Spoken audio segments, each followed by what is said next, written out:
We provide you the platform to turn your dreams into reality. Give wings to your aspirations with KR Mangalam University. अमेरिकी वायुसेना के पास फिलहाल मुख्य रूप से 3 तरह के बम वर्षक विमान हैं, जिनमें B-52, B-1B लांसर और B-2 बॉम्बर शामिल हैं।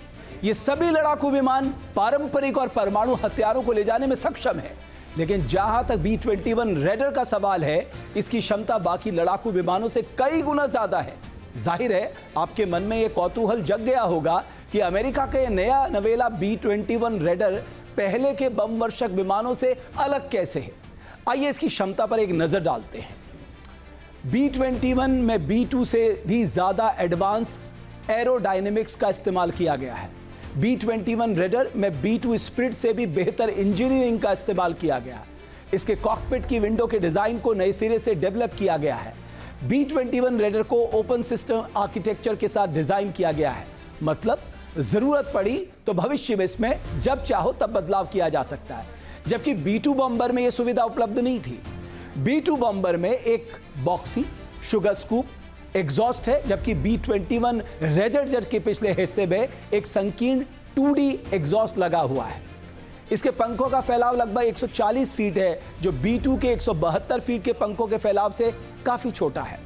B-21 रेडर की पेलोड क्षमता लगभग 9100 किलोग्राम है, जबकि B-2 बॉम्बर की पेलोड क्षमता 18000 किलोग्राम थी। जाहिर है भविष्य में अमेरिका इस अमोघ शक्ति के साथ ज्यादा मजबूत दिखेगा।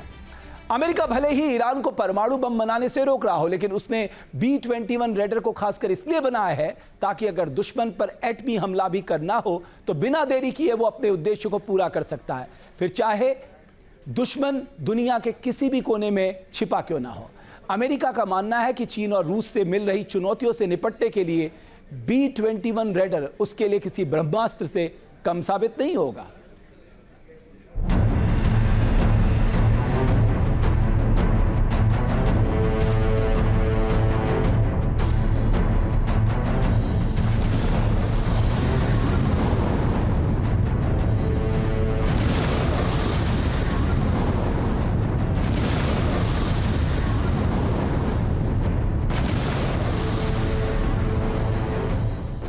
B-21 रेडर वो बॉम्बर जो दुनिया के किसी भी कोने में बमबारी कर सकता है।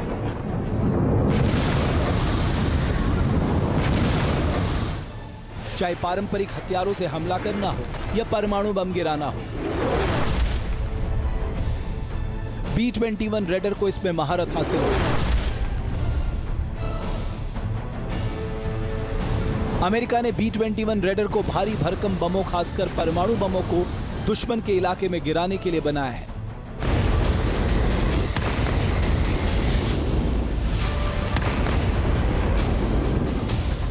B-21 बॉम्बर को इसलिए बनाया गया है ताकि ये लंबी दूरी के ठिकानों पर जाकर बम बरसा सके। ये पारंपरिक और न्यूक्लियर आर्सेनल दोनों को लेकर जा सकता है और दुश्मन पर कहर ढा सकता है। ये 50,000 से 60,000 फीट की ऊंचाई पर उड़ता है और डिस्टेंस चाहे जितना भी हो ये आसानी से तय कर सकता है और वहां पर अपने टारगेट को हिट कर सकता है। हिंद प्रशांत क्षेत्र में चीन अमेरिका के लिए एक प्रमुख चुनौती बनता जा रहा है।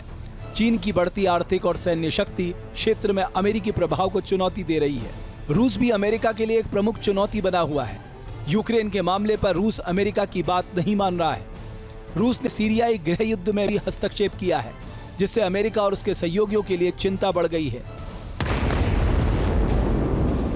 ऐसे में अमेरिका का मानना है कि B-21 रेडर से उसे चीन और रूस के आक्रामकता पर लगाम लगाने में मदद मिलेगी। ये जो B-21 स्ट्रेटेजिक बॉम्बर है, ये एडवांस्ड एवियोनिक्स से लैस है और जाहिर है कि इसमें जो मटेरियल्स इस्तेमाल किए गए हैं वो जाहिर है कि बेहद एडवांस क्वालिटी के हैं। ये इसमें कोई दो राय नहीं है कि यूनाइटेड स्टेट्स ऑफ अमेरिका अपने नेक्स्ट जनरेशन के स्ट्रेटेजिक बॉम्बर B-21 रेडर को विकसित कर रहा है और इसे 2030 तक वो अपनी वायुसेना में एक्वायर कर लेना चाहता है।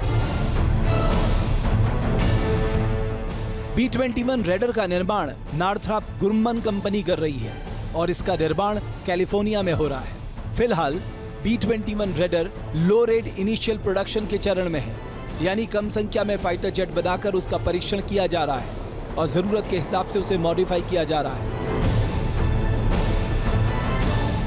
दुश्मन पर B-21 रेडर से बम बरसाने के लिए अमेरिका को फिलहाल कुछ वर्षों का इंतजार करना होगा, क्योंकि माना जा रहा है कि अमेरिकी वायुसेना को उसका सबसे घातक बॉम्बर 2030 में ही मिल पाएगा।